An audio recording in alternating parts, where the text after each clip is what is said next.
Sud Radio, la radio du rugby. Le MAG, François Trio. Le MAG Sud Radio pour débriefer cette belle victoire toulousaine aux dépens des Bulls 33-9. L'élimination cruelle des Montpelliérains, on va y revenir. Philippe Saint-André sera notre invité d'ici quelques minutes. Il sera en direct avec nous sur Sud Radio. Et puis bien sûr le débrief et les conférences de presse. Tiens, avant de donner la parole à nos consultants Yoann Huget, Julien Thomas, Philippe Swanguero, petit détour par la salle de presse parce que Hugo Mola est en conférence de presse et Rémi Mességuet qui tend son micro toujours avec habileté. De France, malheureusement, moi je l'ai pas eu souvent, donc on a passé beaucoup de temps sans lui dans les périodes internationales et eu égard à ses blessures. Donc il y a aussi une logique et une histoire de groupe qu'il faut respecter. Il n'empêche que les qualités de Thibaut, elles sont évidentes et j'ai pas besoin de le présenter, mais voilà, il y a aussi une complémentarité sur la conquête directe. Il y a pas mal de, vous savez, ce n'est pas toujours que le fait d'une personne et que c'est toujours important de trouver les meilleures combinaisons pour exister au plus haut niveau. Ce qui est sûr, c'est que la composition de l'équipe d'aujourd'hui, on appellera très certainement une autre contre les Sharks parce que les qualités seront un petit peu différentes, notamment les ballons portés que font les Sharks en sprint. Il y a longtemps, je n'avais pas vu des comme ça, donc on va pouvoir se préparer à cogner fort. Hugo Mola, au sujet de Thibaut Flamand, qui était remplaçant à l'international, et voilà, qui a répondu présent, puisque dès son entrée, il a inscrit un essai aujourd'hui, le 3e essai des Toulousains. Encore une question pour le sélectionneur, enfin le manager toulousain, qui est une véritable sélection, mais qui répond à nos confrères de la presse écrite, bien sûr, dans la salle de presse. C'est Rémi Mességuet qui est là, en embuscade comme toujours, et on écoute les propos du manager toulousain qui s'apprête à répondre à nos confrères.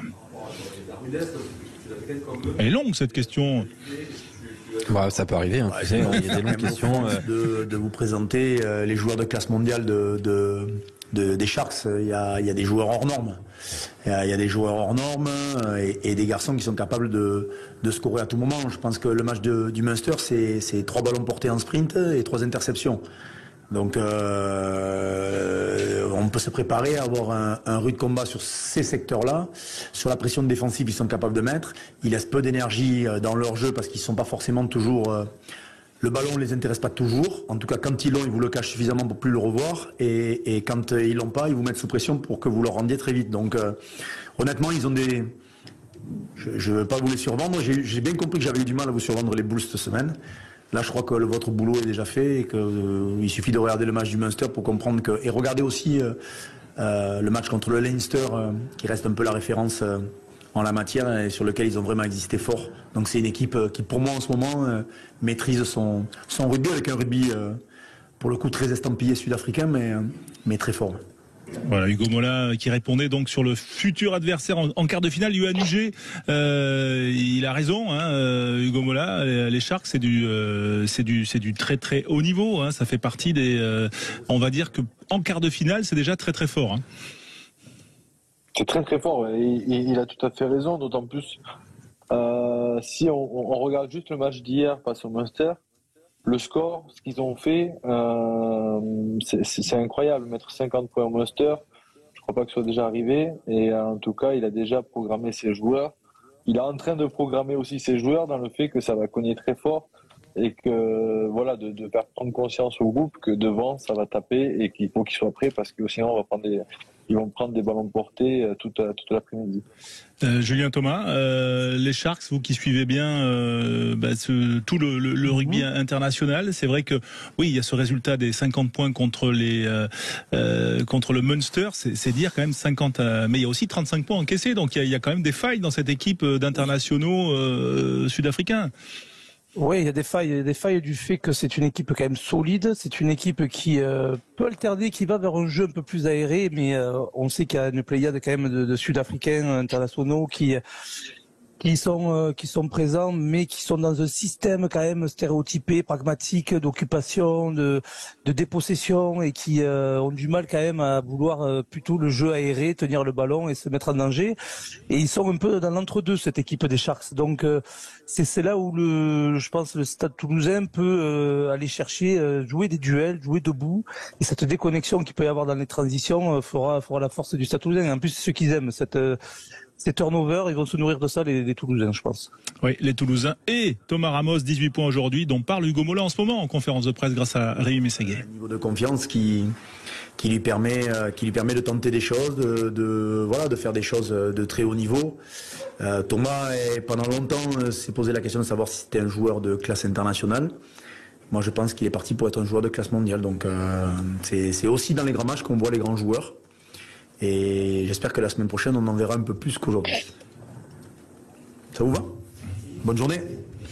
Voilà, merci. C'était la conférence de presse d'Hugo Mola. Voilà ce petit... Elle est sympa cette réponse, Johan Huget. Vous pouvez décrypter, vous, le Hugo Mola, dans le texte, cette réponse sur Thomas Ramos. D'abord de dire que c'est plus qu'un joueur de classe internationale, mais de classe mondiale. Voilà, c'est... Et puis quand même de dire qu'il peut faire encore mieux. c'est pas mal. Justement, il arrive derrière en conférence de presse, Thomas Ramos, dans un instant. Ouais. Johan. Non, c'est très bien, c'est du Hugo et pour remobiliser Thomas, pour pas que qu'il reste sur ses acquis, qui donne toujours plus. Mais déjà, ce qu'il fait, j'ai l'impression qu'il peut jouer les yeux fermés en ce moment. Tout va lui réussir et il faut qu'il en profite parce que ce sont des périodes dans une carrière qui sont rares. Mais il a beaucoup travaillé pour en arriver là, pour l'avoir côtoyé pendant quelques années.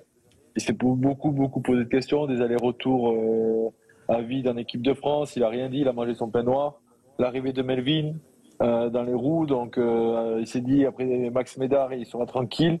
Un an après on lui remet Melvin Benjaminet qui marchait sur tout le monde également en équipe de France, donc il s'est remobilisé, il a travaillé et il en est là, mais il faut pas oublier que le Stade Toulousain est champion de France avec Thomas en 10. Comme on en parlait avec Hugo, à chaque fois qu'on a été champion, Thomas a fait des prestations à chaque fois de grande classe. On va l'écouter, Thomas Ramos, qui s'exprime au sujet des fautes de main, notamment face aux Bulls aujourd'hui. Un peu plus tôt dans ce match, et surtout, voilà, on fait 2 erreurs sur des coups d'envoi. Il marque 6 points en première mi-temps, grâce à nous, j'ai envie de dire, et nos erreurs. Donc voilà, c'est des fautes à gommer rapidement pour le week-end prochain. Thomas Ramos, l'arrière international du Stade Toulousain, qui répond à nos confrères, à Rémi Mességué également. Écoutez-le. Dans le jeu qu'on voulait mettre en place. Après voilà, ça, ballon glissant, on sait tous que c'est compliqué, les transmissions, même les duels, les contacts. Et peut-être qu'en première mi-temps, on a voulu un peu trop jouer debout, se lâcher un peu trop de ballons. Et au final, en se lâchant les ballons, le ballon tombait, on se remettait nous sous pression. On reprenait soit des jeux au pied dans notre camp, soit un en avant et un ballon pour eux. Donc au final, à chaud là c'est dur à dire, mais je pense qu'en deuxième mi-temps on a été plus frontal. On est allé plus les attaquer au bord des rucks aussi, ce qui a permis ensuite de trouver des décalages sur les extérieurs. Et sur la deuxième mi-temps aussi, je pense que nos phases statiques, le lancement ont été très bons pour exploiter le camp extérieur aussi. Thomas Ramos, en conférence de presse, Rémi Mességué qui est là avec le micro Sud Radio pour vous faire partager ces moments, puisqu'on vous le rappelle, les Toulousains l'ont emporté 33-9. Donc au moins ça montre le niveau, des provinces sud-africaines, niveau élevé, costaud, très costaud, devant notamment, et derrière avec des joueurs aussi. Notamment cet arrière qui n'a pas eu beaucoup de ballons, mais sur ce qu'on avait pu voir dans la semaine, très très dangereux. Donc bien évidemment que de jouer une équipe sud-africaine aujourd'hui pour rejouer une équipe sud-africaine le week-end prochain, c'est, comme tu dis, c'est une très bonne chose pour se préparer. Au moins on sait à quoi s'attendre. La rigueur qu'il va falloir qu'on mette dans notre conquête, dans les rucks, dans nos transmissions, il va falloir qu'on soit tous à un niveau un peu au-dessus de ce qu'on a fait aujourd'hui pour passer le week-end prochain. Surtout quand on voit le match qu'a fait les Sharks ce week-end, avec peut-être 4 essais sur des ballons rendus par le Munster ou jetés par le Munster. Donc on peut voir que si nous aujourd'hui on n'a pas été punis, peut-être que le week-end prochain on le sera. Donc à nous d'être attentifs. Julien Thomas, pour rebondir justement sur les propos de Thomas Ramos très brièvement, qu'est-ce qu'il faudra peut-être améliorer face aux Sharks côté toulousain la semaine prochaine, samedi prochain 16h, ce qu'on vivra sur Sud Radio? Et améliorer, bon ça c'est pour moi primordial, c'est le défi physique que va imposer les Sharks, donc répondre comme ils ont pu le faire en début de match les Toulousains, mais avec plus d'efficacité. Ils ont eu, comme je disais, des ballons un peu de marque, les Toulousains en première période, qui n'ont pas exploité et qui n'ont pas su, sur les rampes de lancement, comme disait Thomas Ramos, peut-être après alterner avec les trois quarts. Et c'est ce score serré à la mi-temps qui laissait un petit peu cette équipe des Bulls dans le match, mais finalement ils ont réussi à trouver la clé et de tenir un petit peu à force du dur quand même le répondant et le jeu toulousain comme on dit, un peu plus sur les largeurs, bien sûr en ayant fait force d'épreuve quand même face à un paquet d'avant des Bulls. Oui, Thomas Ramos toujours en conférence de presse. Juste peut-être cette question également que je prolonge pour Yoann Huget. Voilà, les Toulousains vont-ils devoir jouer davantage? Après, ça dépend forcément des conditions, mais donner encore un peu plus d'ampleur à leur jeu en allant chercher le large, ou au contraire essayer peut-être de moins s'exposer face à une équipe qui peut être joueuse, celle des Sharks. Non, je pense qu'il faut qu'ils gardent leur identité. En première mi-temps, on a vu qu'ils avaient essayé de jouer, de créer du mouvement, mais avec les conditions climatiques qu'il y avait, c'était difficile. Mais en tout cas, ce qui m'a plu, c'est que malgré tout, ils sont restés dans le même système de jeu. Alors, ils auraient dû un peu modifier pour avoir un peu moins de scorer au bout d'un moment, mais on a pu voir des passes entre 9 et 10 de 5-6 mètres, les avants aussi qui étaient en relais. Voilà, il faut qu'ils gardent leur fil conducteur, c'est-à-dire d'essayer de faire exploser les équipes physiquement, comme ils sont capables de le faire. Et d'autant plus avec une équipe de Sharks, comme disait hier Yannick Bru, qui rend beaucoup de ballons au pied. Donc à savoir s'ils vont prendre cette option-là, mais s'ils prennent cette option-là, il va falloir que tout le monde se mette au diapason de remonter le terrain pour aller aider tout le monde et garder du jeu comme on aime le voir quand on regarde le Stade Toulousain. Le Stade Toulousain qui raffole de ses matchs à élimination directe, comme l'explique en ce moment Thomas Ramos en conférence de presse. On va d'ailleurs retrouver Rémi Mességué, qui est l'envoyé spécial de Sud Radio dans cette conférence de presse au Stadium. Reposé, j'ai eu 5 week-ends où j'étais sur mon canapé, donc j'étais plutôt tranquille. C'est vrai que j'ai quand même pas mal joué, mais à cette coupure, au-delà du fait que ce soit pas très bien d'être suspendu, m'a fait quand même énormément de bien de me reposer. Donc non, les sensations sont bonnes. Comme je le disais, je sors encore d'une semaine de vacances la semaine dernière. Donc non, tout va bien. Merci. Thomas Ramos, donc en direct sur Sud Radio, la conférence de presse que vous vivez qui répondait à Rémi Mességué en direct sur va bien. Sud Radio, bien sûr, et on va se retrouver dans un instant, sur Sud Radio pour la suite, bien sûr, de ces réactions des joueurs toulousains vainqueurs des Bulls 33-9, et puis aussi on débriefera l'ensemble de ces huitièmes de finale et notamment l'élimination trop cruelle des Montpelliérains qui ont été éliminés après prolongation à Exeter. Restez avec nous sur Sud Radio. Sud Radio, la radio du rugby. Le MAG, François Trio. Le MAG avec toute l'équipe Sud Radio, Yoann Huget, Julien Thomas et bien sûr vous les auditeurs au 0826 300 300, Alexandre Priamela, bien sûr Zach Pilon aussi, les réseaux sociaux, le hashtag Sud Radio Rugby, hashtag SRR pour interagir avec nous. On attend Antoine Dupont qui va arriver d'ici quelques instants en conférence de presse au Stadium. Il est en train de s'installer, le capitaine du 15 de France et du Stade Toulousain, donc qualifié pour les quarts de finale. On rappelle également l'élimination de Montpellier aujourd'hui avec Exeter, 33-33 après prolongation, mais élimination au nombre d'essais. Antoine Dupont devant la presse. Rémi Mességué qui est également pour Sud Radio dans cette salle de presse, donc au Stadium. Le bilan est plus que positif. On a eu du mal sur cette première mi-temps, on a manqué de pragmatisme, on n'a pas su mettre nos occasions au fond, on arrivait à se les créer.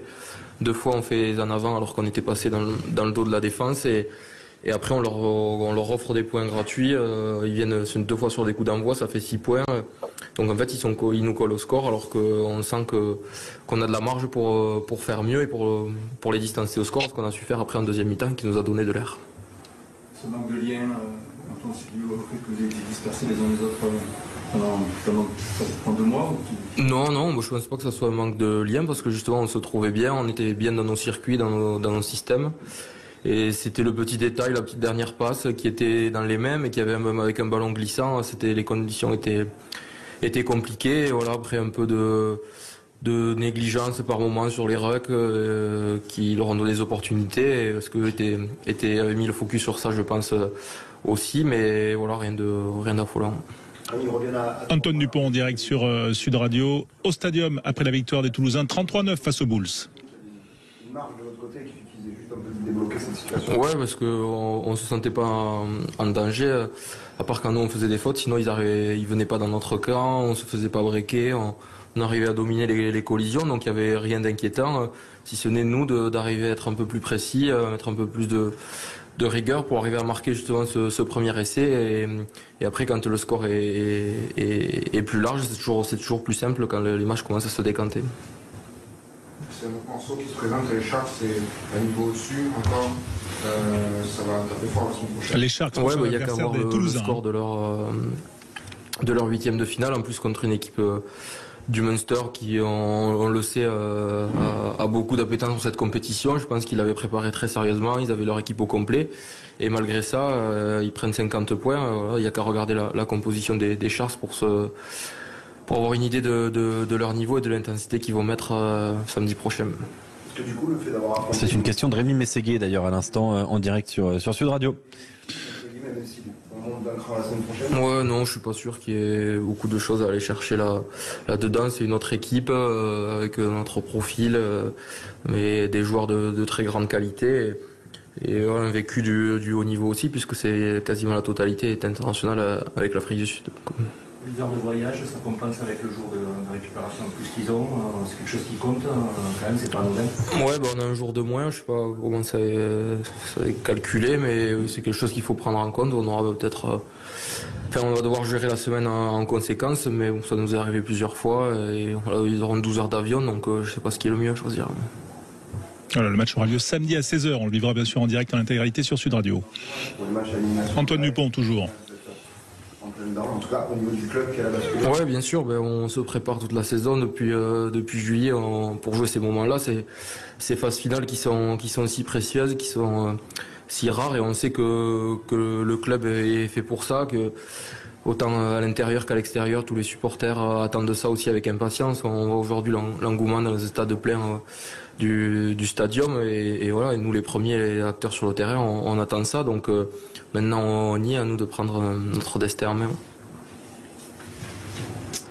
Antoine Dupont, du Stade Toulousain, donc qui était face à la presse, Rémi Mességuier notamment pour Sud Radio, après ce match. Anugé, vous qui connaissez bien, qui décryptez bien le Antoine Dupont, il a l'air bien, Antoine, là, en mode phase finale. On sent que ce qu'on disait tout à l'heure, que la bascule est faite. Ouais, la bascule est faite. Il revient de vacances, donc il va apporter toute sa fraîcheur. Il a été très bon dans son animation, dans sa gestion du match également, dans son jeu au pied. Un match très propre pour lui, mais on sent dans son discours qu'il est déjà focalisé sur les Sharks. Et ce que l'on peut retenir, même quand il dit qu'il n'y a pas grand-chose à retenir des Bulls et de cette rencontre, c'est quand même l'intensité physique qu'ils ont mis. Et derrière, les Sharks vont proposer même un peu plus, mais ce sera quasiment la même intensité physique, en tout cas dans les contacts, dans les collisions. Donc, il y a eu quand même un petit échauffement à la sud-africaine aujourd'hui.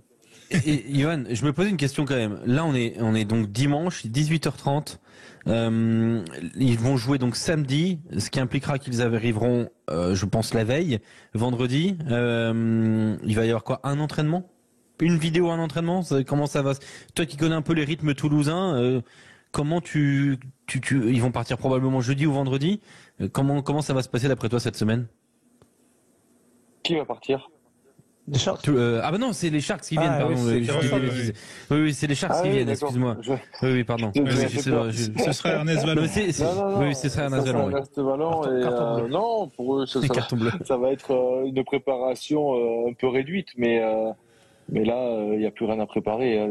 Mis à part de la vidéo et de l'analytique, dans ces moments-là, plus ça va aller, et moins ils vont passer de temps sur le terrain, et ils vont avoir en gros une grosse séance d'entraînement dans la semaine qui va avoir lieu, je pense, mercredi. Johan, sur la question d'ailleurs du jour en moins, les Toulousains vont avoir un jour en moins par rapport aux Sharks qui sont qualifiés hier, mais il y a quand même le voyage des 12 heures sud-africaines d'avion, entre Durban et Toulouse. Qu'est-ce que vous préféreriez, vous qui avez vécu ces situations? Ouais, comme a dit Antoine, à choisir, on préfère être à la maison, jouer devant notre public, même si on nous enlève 2 jours, c'est pas grave. En tout cas, en termes de fraîcheur mentale, le fait de jouer à la maison, de dormir chez soi, les joueurs ont pas mal voyagé avec le tournoi à destination déjà, donc pour eux, et si on croise les doigts, s'ils passent, ça serait leur dernier match de la Coupe d'Europe à domicile. Donc je pense qu'ils veulent pas se manquer, ils veulent apporter aux supporters quand même un beau final. Oui, voilà, parce qu'il faudrait peut-être retrouver le Leinster éventuellement en demi-finale, mais on se projette toujours, François, désolé, hein, oui. On se projette quand on est toulousain.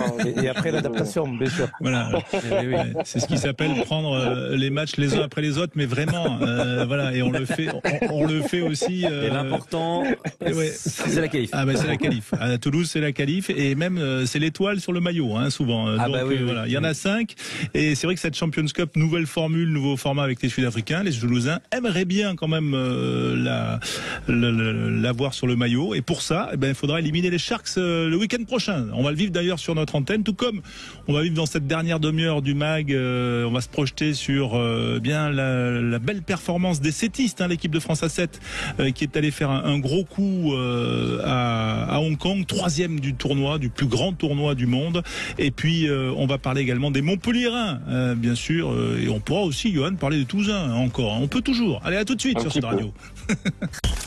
Sud Radio, la radio du rugby. Le MAG, François Trio. 18h30 sur Sud Radio, la radio du rugby. On est dans le débrief de ces 8e de finale de la Champions Cup. Qualification des Toulousains aux dépens des Bulls 33-9. Les Toulousains qui retrouveront les Sharks la semaine prochaine. La Rochelle retrouvera les Saracens. Voilà pour les affiches des Français dans cette Champions Cup.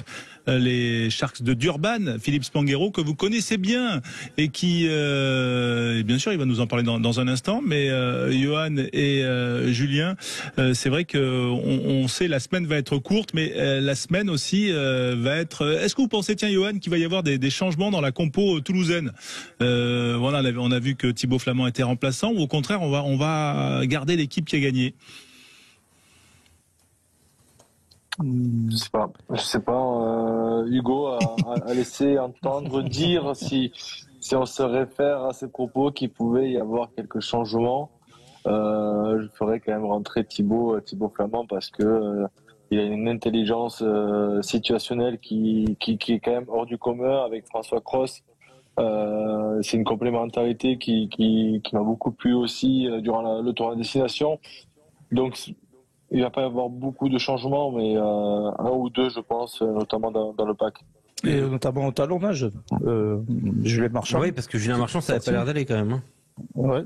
Non, Julien Marchand, je pense qu'il ne sera pas rétabli pour le quart de finale, ça c'est sûr. Mais en tout cas, ça c'est un changement forcé, on va dire. Voilà, mais au-delà, et malheureusement pour Julien Marchand, qui est une pièce maîtresse du pack toulousain, bien sûr, mais Julien Thomas, au-delà du cas Marchand, est-ce que vous, voilà, avec dans la peau de Hugo Mola, vous feriez des changements?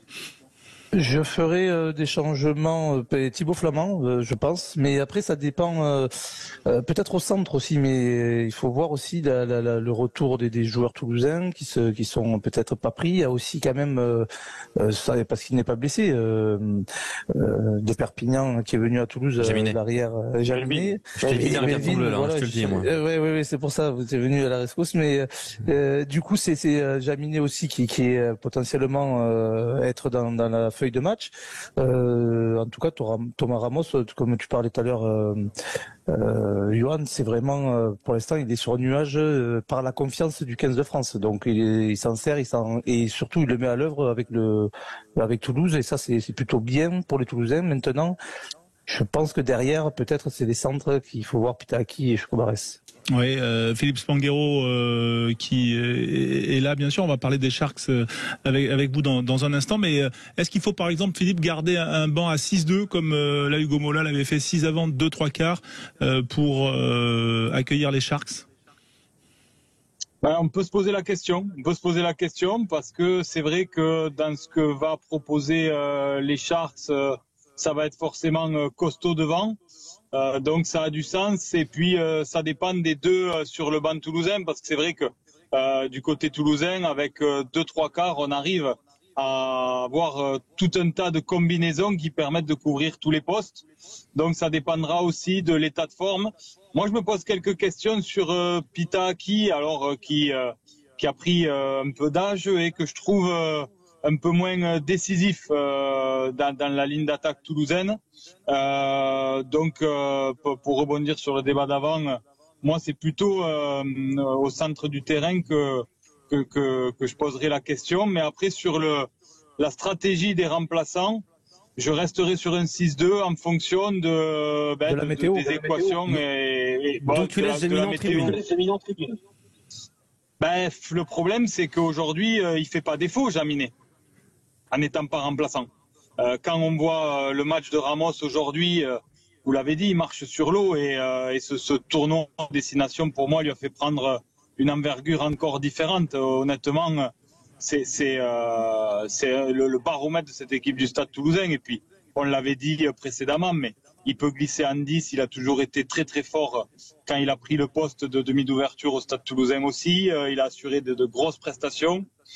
Donc, il y a tellement de possibilités dans la ligne de 3 quarts avec un 6-2 que je resterai sur ce schéma. Johan, votre avis sur ce 6-2 notamment qui est pas trop habituel quand même à Toulouse? Non, il n'est pas habituel, mais il s'adapte en fonction des équipes qui en face. Je pense qu'ils ont su s'adapter aussi aux conditions climatiques et surtout, je pense qu'on peut revoir Sofiane Guitoun peut-être rentrer dans les 3 quarts centre. Mais sans forcément avoir de grosses certitudes et peut-être alors là ce serait le coup de baguette magique d'Hugo de mettre Melvin en 15 et faire glisser Thomas et Romain au centre. Voilà le coup du sort qui pourrait nous faire pardon de vous couper, mais Johan, entre nous, est-ce que tu penses que Romain en a envie? Alors il fera ce qu'on lui dit, mais est-ce que là, il a envie de glisser au centre? Non, mais c'est pas ça la question. C'est surtout, est-ce que tu vas en quart de finale, tu te permets de changer autant de postes comme ça, alors que c'est un quart de finale pour une ligne de 3 quarts toulousaine, même s'ils ont des postes, ils savent jouer à tous les postes.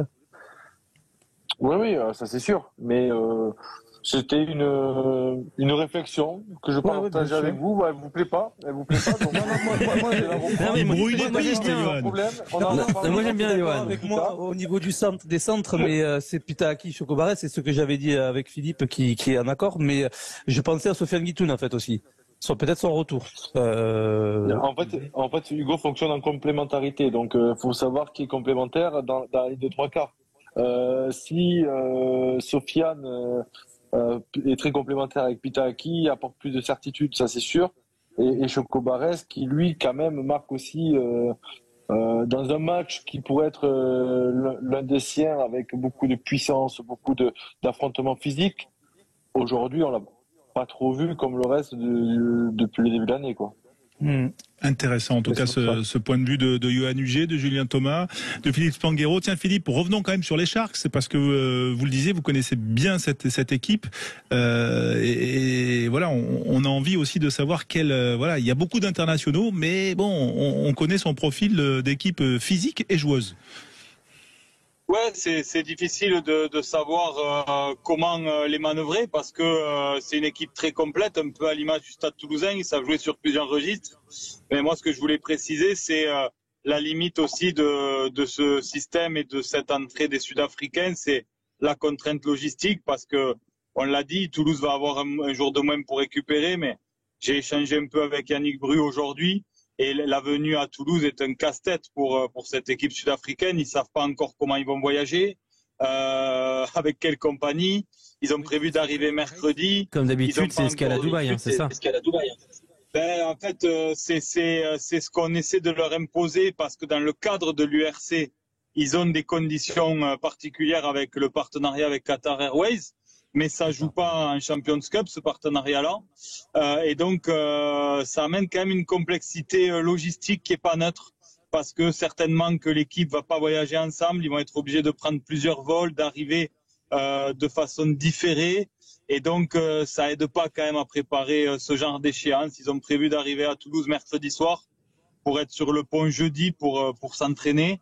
Mais si du côté de Toulouse, ça va être une semaine allégée, elle le sera aussi par la force des choses pour les Sharks qui ont des vraies complexités de déplacement.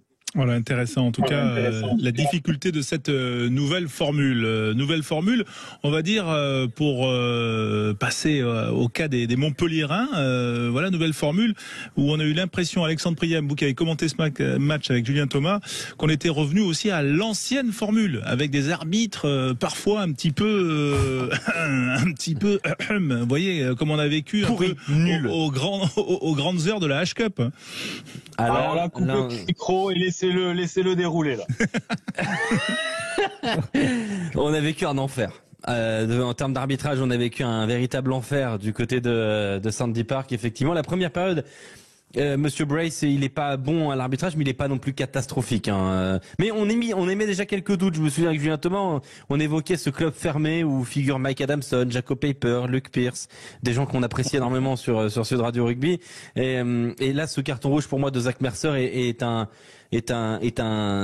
moment de terrible, un moment terrible. C'est le tournant du match. Je vous refais la scène comme ça très clairement. Il y a un plaquage sur Chiunza qui n'est pas de Mercer, et Mercer est là un peu par défaut, et il se prend Chiunza dans le torse, et la tête de Chiunza vient percuter l'épaule de Mercer, qui lui ne bouge pas. C'est pas l'épaule vers la tête, c'est la tête du joueur d'Exeter vers l'épaule de Mercer. Pour être très honnête, François, en rigolant, on se dit avec Julien, il va quand même pas siffler faute. Ah non, il a pas sifflé faute, ni carton jaune, mais carton rouge. Et là c'était quand même un peu la stupeur, et s'en est suivi une magnifique période de compensation avec des fautes dans tous les sens, et au global 3 essais refusés au Montpelliérain, dont un d'ailleurs qu'on a pu revoir avec Julien Thomas, notamment sur l'essai qui était avec Boutier sur la partie gauche, où Boutier estime que c'est un joueur d'Exeter qui propulse le ballon dans son camp, ce qui fait que cette trajectoire elle est considérée en avant pour Montpellier. Et effectivement, c'est un joueur d'Exeter qui rabat le ballon dans son camp, donc il y avait jamais en avant, il y avait 100% essai. Enfin voilà, des successions de décisions très très litigieuses à l'appel. Et je serais aujourd'hui Montpelliérain et supporter Montpelliérain ou joueur ou n'importe, je serais habité par une frustration hallucinante. Eh ben justement, on est en train d'appeler, c'est Maxime qui le fait, on est en train d'appeler Philippe Saint-André, le manager du MHR, Philippe Saint-André, qu'on essaye de joindre. Philippe Saint-André avec nous en direct sur Sud Radio. Philippe, manager du MHR, manager forcément déçu. Montpellier a été héroïque, Montpellier n'a pas perdu, Montpellier est éliminé. C'est, j'imagine, une grande tristesse qui prédomine. Ouais, tout à fait. Enfin, il y a plein de sentiments. D'une fierté des joueurs qui ont été, comme vous le dites, héroïques. On a pris un carton rouge très très sévère, mais on n'a rien lâché. On a bien joué au rugby, on a marqué de très beaux essais. Et puis un sentiment un peu que toutes les décisions sont allées contre nous. Henri Thomas, 3 minutes après, se fait agresser complet. Et il n'y a même pas arbitrage vidéo, 3 essais refusés, une passe supposée en avant de George Bridge alors qu'il fait la passe en arrière. Enfin voilà, beaucoup de faits de jeu qui sont très très frustrants. Mais bon, on a souvent l'habitude de dire que l'arbitre a toujours raison même quand il a tort. Donc voilà.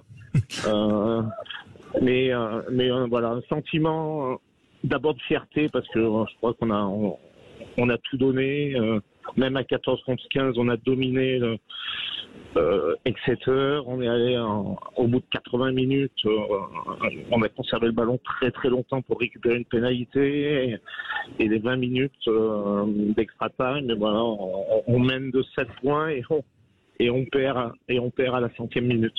Monsieur Bryce, l'arbitre irlandais de ce match n'était pas au niveau aujourd'hui, au niveau des deux équipes en tout cas?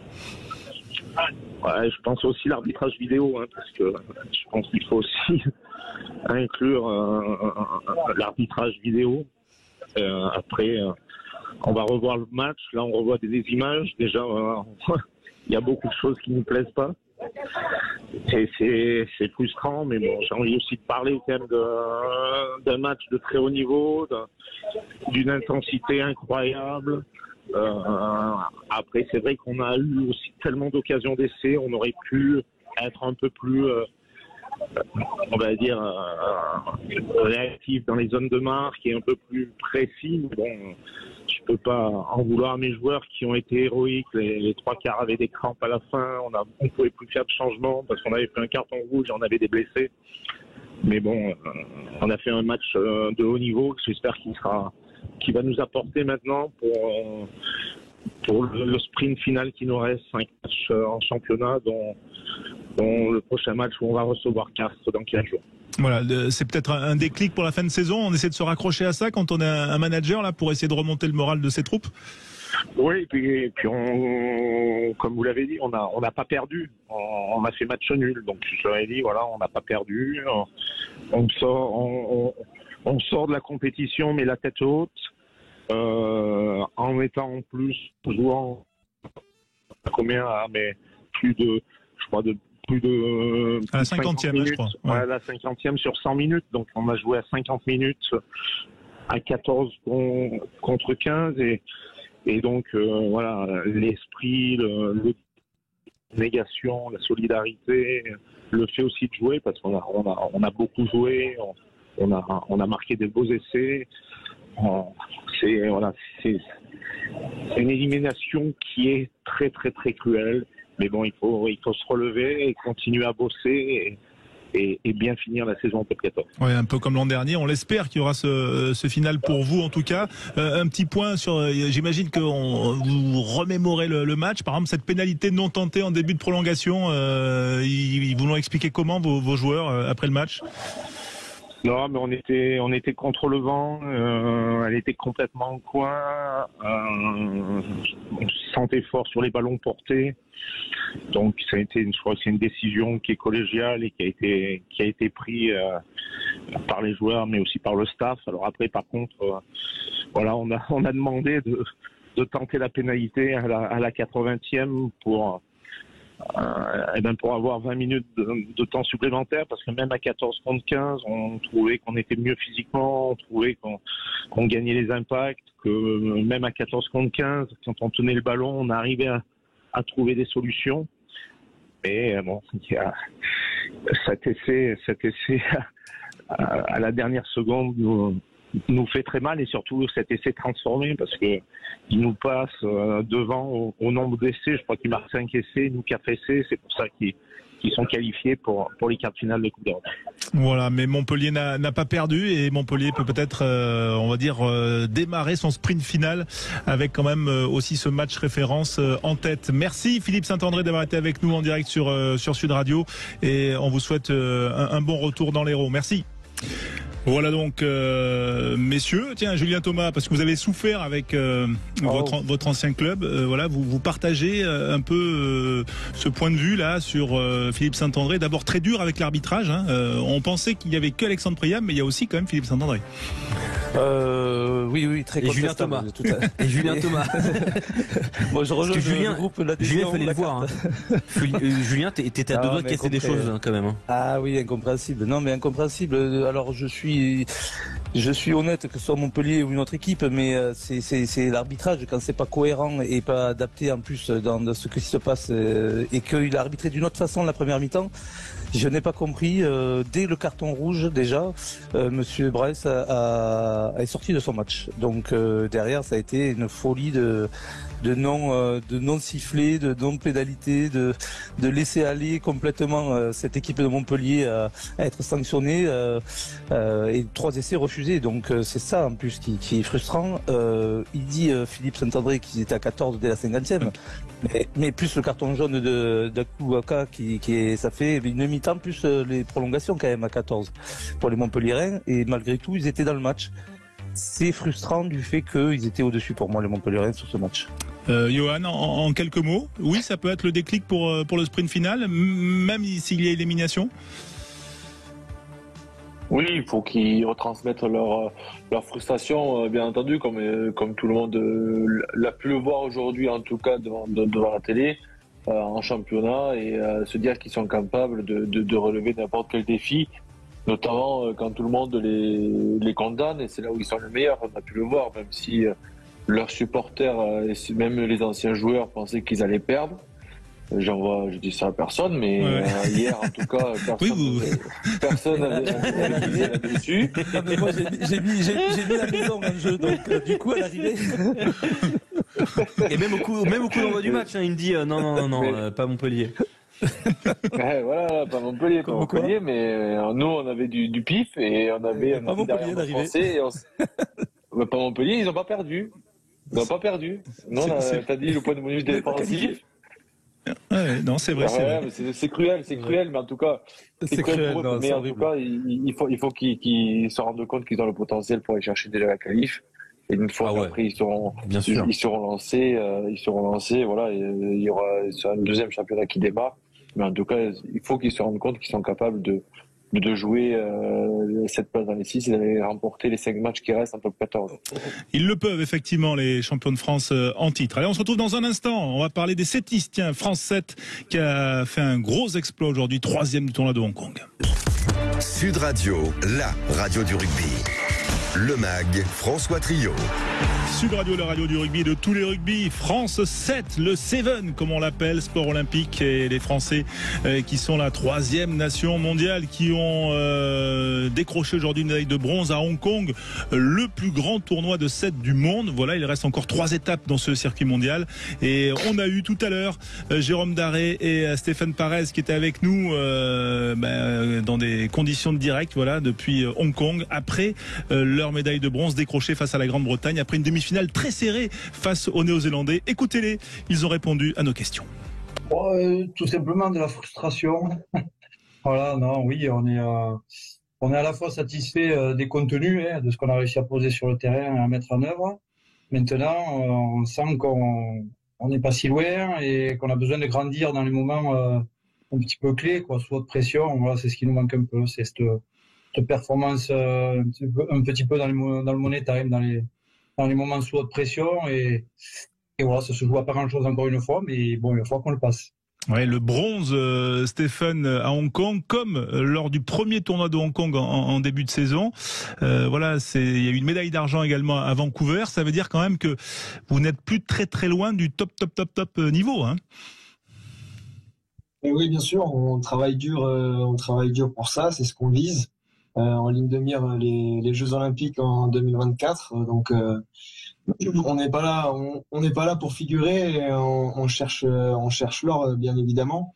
Donc voilà, on travaille très très dur et je pense que on commence à récolter un peu le fruit de notre travail petit à petit, et j'espère que ça ira plus loin. Est-ce qu'une médaille de bronze à Hong Kong, dans ce qu'on appelle un peu la Mecque du Seven, c'est un peu le tournoi mythique du Seven, est-ce qu'elle a plus de valeur qu'ailleurs, Stéphane? Chacun se l'approprie comme il le sent. Alors oui, c'est vrai que d'être à Hong Kong, c'est quelque chose, mais bon, si on compare la médaille de bronze de Hong Kong avec celle de Toulouse ou de Paris, ça peut être c'est totalement différent. Il y a des émotions qui sont différentes, mais voilà, le résultat, c'est quoi qu'il arrive, ce sera une médaille de bronze. Donc oui, on est très content quand même de faire une 3e place à Hong Kong, même si on aurait voulu participer à la finale et la gagner. Ouais. Jérôme Daré, on sent quand même la montée en puissance. Ça veut dire quoi? Qu'il faut gagner un tournoi à Toulouse? Voilà, un tournoi. On court après un tournoi en France, enfin pour l'équipe de France depuis 2005, je crois. C'était à Jean-Bouin en 2005 la dernière victoire, si je dis pas de bêtises.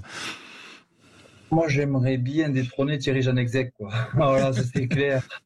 Ça a été mon coach à l'époque, et franchement, c'est le seul à avoir gagné un tournoi pour l'équipe de France. Donc, j'aimerais bien qu'on le pousse un peu vers la sortie, avec tout le respect que je lui dois. Mais franchement, on est en route. On est en train de faire évoluer notre projet de jeu. La performance de l'équipe est en train de se solidifier.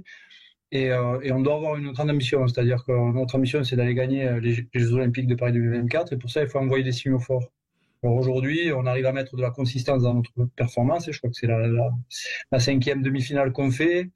Bon, voilà, il faut qu'on arrive à grandir encore un petit peu, il faut qu'on arrive à consolider notre équipe encore, et puis je crois qu'on a des petits chantiers en cours qui inquiètent nos adversaires, donc ça c'est top, et voilà, on est dans la roue. Maintenant, il va falloir se servir de l'aspiration pour essayer de contrôler tout le monde au bon moment surtout. Voilà, il reste 3 étapes dans le circuit mondial de cette saison: Singapour, Toulouse, Londres. Voilà, on espère qu'il y aura une victoire française. Qu'est-ce qui, c'est la question un peu bateau, mais Stéphane, qu'est-ce qui manque là quand on voit ce doublé néo-zélandais filles-garçons? Qu'est-ce qui vous manque encore? Parce qu'il y a eu qu'une défaite 12-7 en demi. Il y a eu une victoire sur le fil aussi contre la Grande-Bretagne dans le match pour la 3e place. Voilà, c'est quoi le niveau de détail? C'est un rebond favorable? C'est quoi? C'est des possessions peut-être perdues un peu trop simplement, mais je pense qu'on est dans le vrai aujourd'hui. On a ces possessions, chose qu'on n'avait pas il y a quelques années. Aujourd'hui, on a le luxe d'avoir ces possessions. Maintenant, il faut qu'on grandisse pour pouvoir justement mettre ces possessions-là dans le camp adverse et marquer des points. Bon, ok, merci Jérôme Daré et Stéphane d'avoir été avec nous en direct sur Sud Radio pour bien voilà souligner aussi le beau travail accompli, cette médaille de bronze au prestigieux tournoi de Hong Kong. Voilà, il reste encore 3 étapes dans ce circuit mondial. Les Bleus sont 4e au classement général, et attention parce que ce n'est pas fini. Il y a Singapour et il y aura Toulouse, bien sûr, que l'on suivra aussi très bien sur Sud Radio. Merci messieurs. Bonne nuit à Hong Kong. Merci pour l'intérêt pour ce rugby à 7. Merci beaucoup. Voilà, l'intérêt pour le Seven, bien évidemment. Yoann Huget, tiens, vous, en tant que dévoreur d'espace, cette performance des settistes, elle vous laisse pas insensible? Non, elle laisse pas insensible, d'autant plus que on sait qu'ils sont capables d'exploits, mais en ce moment, ils sont, comme ils l'ont dit, ils sont réguliers dans la performance. Et c'est ce qu'on attendait d'eux depuis quelques temps. Et en tout cas, ils ont l'effectif pour. Ils ont l'objectif des JO 2024. Et aujourd'hui, voilà, ils sont réellement prétendants à ce titre-là. D'autant plus qu'ils partent de très loin durant les dernières années. Mais on a confiance en eux. Et ils nous régalent d'autant. À chaque tournoi, ils ont une marge de progression qui est encore assez importante. Ouais, et on espère que ce n'est pas fini. Voilà pour ces 3 dernières étapes. Merci en tout cas, Yoann. Merci Julien Thomas. Merci Philippe Spanghero, Alexandre Priam, bien évidemment, et puis Zach Pilon, Maxime Sénat qui était avec nous. Et puis on se retrouve dès le week-end prochain pour les quarts de finale de Champions Cup. 16h, les Toulousains recevront les Sharks, et on le vivra bien sûr sur Sud Radio.